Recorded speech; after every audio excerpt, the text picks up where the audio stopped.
rwai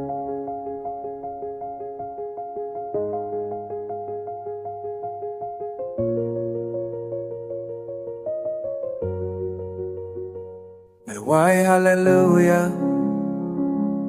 Katia jonga kade kasur jing rwai rwai haleluia Nagmenguan Baniale na kabenta jonga Nalaruai Hapting kairi omwai kamjam at kamjam Kinsayos nyo yakiji aro jongki baperta Halor katen Kajin kermen kanmi Ula jopya kajinya Wisain balamik pa Haleluia Haleluia Haleluia Haleluia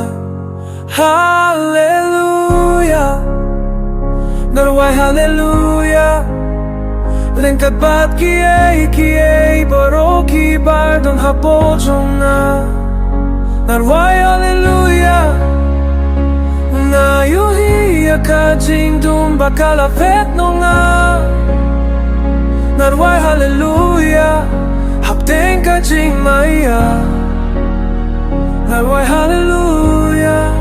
Tongin rwai kamjam Rwai kamjam Haleluia Haleluia Haleluia Haleluia Haleluia Haleluia Haleluia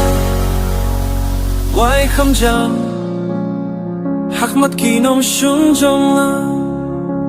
Rwai kamjam kham banya kaba fila rwai To rwai kamjam